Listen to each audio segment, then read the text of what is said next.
10 tahun lalu, ketika dihantui horor penggusuran pemukiman di kawasan Trogong, Cilandak, Jakarta Selatan, warga mulai memikirkan cara agar tanah leluhur mereka tetap dipertahankan. Nilai, kekayaan, dan warisan dari masa lalu kemudian diangkat kembali dengan tujuan menunjukkan bahwa kawasan hunian mereka terlalu berharga untuk digusur. Di masa lalu, Trogong pernah menyumbangkan tenaga kerja pembuatan batik untuk pabrik batik di Palmerah, Jakarta Barat.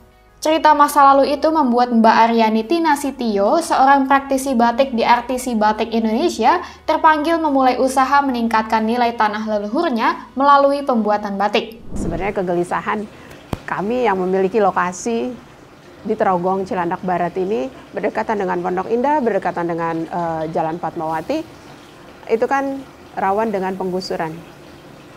Kita sudah punya sekolah, kita punya masjid, kita keluarga Betawi ini sekumpulan berdempetan gini yang kalau kena gusur berarti satu keluarga akan hilang. Nah, kita berpikir bagaimana caranya supaya kita nggak kena gusur. Kebetulan saya sudah mengusahakan kalau kita bikin perpustakaan, kita punya sekolah sudah ada. Kalau kita mau bikin tanaman obat seperti yang di Banjarsari, kelurahan yang dekat Citos itu, kan udah ada, nggak ada bedanya dong gitu. Jadi cari-cari info apa ya kira-kira yang bisa kita tingkatkan nilainya, yang bisa meningkatkan tanah ini nilainya lebih berharga dan tidak bisa digusur sama orang. Akhirnya setelah membaca sejarah ternyata tanya-tanya sama orang tua, ternyata di sini itu dulunya pernah ada pembuatan batik tapi hanya sebagai pekerja nembok, bukan sebagai orang yang membuat batik, tapi hanya sebagai pekerjanya. Karena yang pabrikan batik itu ada di Palmerah. Ada kalau ditelusuri sejarahnya itu tahun 20-an itu 1920-an itu di sana ada pabrik batik dan pekerjanya dari sini. Kemudian saya pikir kalau dulu cuma jadi pekerja, kenapa enggak sekarang kita juragannya sambil kita meningkatkan nilai tanah ini. Toh sudah tahu gitu membatik itu, kebetulan waktu itu juga kan setiap provinsi harus ada batiknya. Itu sudah mendukung dan saya pikir kalau tempat ini bisa jadi sentra batik, tempat melestarikan budaya, bisa meningkatkan ekonomi rakyat sekitar gitu, saya rasa tempat ini nggak akan kena gusur. Gitu. Jadi kebetulan banget itu memang Tuhan menjawab Pak Fauzi Bowo, kita bikin pelatihan batik, why not gitu. Kebetulan saya waktu itu cuti kerja, saya ikut pelatihannya. Lalu saya ngajarin ke keluarga, maksa supaya mereka belajar membatik, supaya semua ngerti batik, semua paham prosesnya, lalu kita kerjasama bareng-bareng untuk menjadikan kampung ini kampung batik.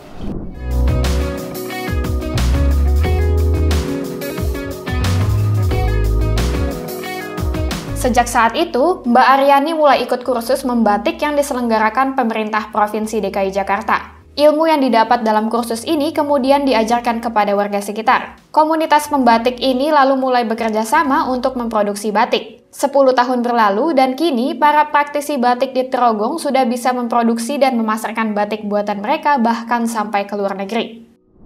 Kalau pasar batik kita itu alhamdulillah sudah kalau untuk cap, ya dua-duanya sih kita udah keluar sampai.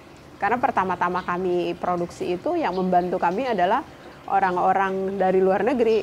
Kebetulan kan di sini kan dekat sama Jakarta International School. Kita punya hubungan baik dengan mereka. Jadi mereka itu kan rata-rata kan anak duta besar atau mereka memang keluarga yang suka pulang kampung ke luar negeri. Untuk souvenir mereka beli kemari. Jadi kan sudah dibawa ke sana.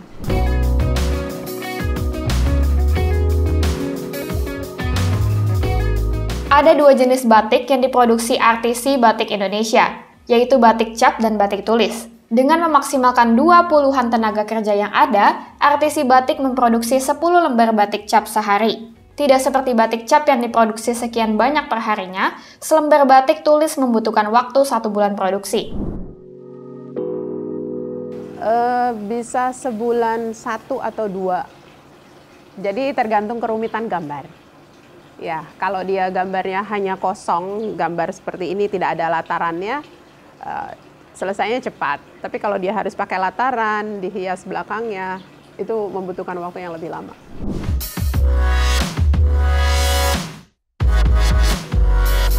Biasanya, artisi batik melepas satu lembar batik tulis dengan harga di atas 1 juta rupiah. Sedangkan batik cap dimulai di harga 200 ribuan per lembarnya. Orang-orang sering bilang ada harga, ada kualitas. Proses kreatif dan daya imajinasi serta keahlian gambar yang menghasilkan selembar batik tulis membuat batik ini dihargai jauh lebih tinggi dari batik cap. Daya imajinasi dan orisinalitas dalam karya-karya inilah yang membuat artisi batik tidak cemas digerus oleh perusahaan-perusahaan batik printing. Imajinasi dan keaslian ini pula lah yang membuat produk artisi batik bisa terbang sampai ke luar negeri. Para pendatang yang hendak pulang ke negara mereka menjadikan batik dari artisi batik sebagai souvenir berharga dari tanah Betawi.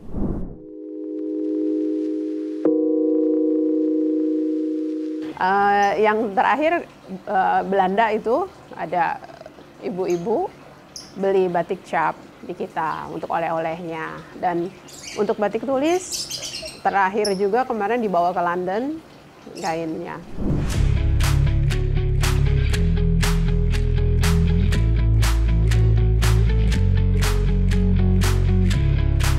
Selain kita kan kalau ide melestarikan itu kan berarti kan harus ada estafet pengetahuan kan. Jadi untuk orang-orang yang datang kemari untuk belajar batik, kami terbuka untuk itu. Kami memberikan pelatihan sesuai seperti yang dilakukan oleh orang-orang zaman dahulu, seperti leluhur, dari bagaimana cara pegang canting, bahwa sikap ketika mencantingnya itu seperti apa. Kan ada sikap-sikap yang nggak boleh ngobrol, nggak boleh ketawa, itu kan itu ya. Terus gambar-gambar apa yang kita boleh buat, jangan jadi jokes gitu kan, karena ini adalah kain agem ya yang kita pakai gitu, pakaian.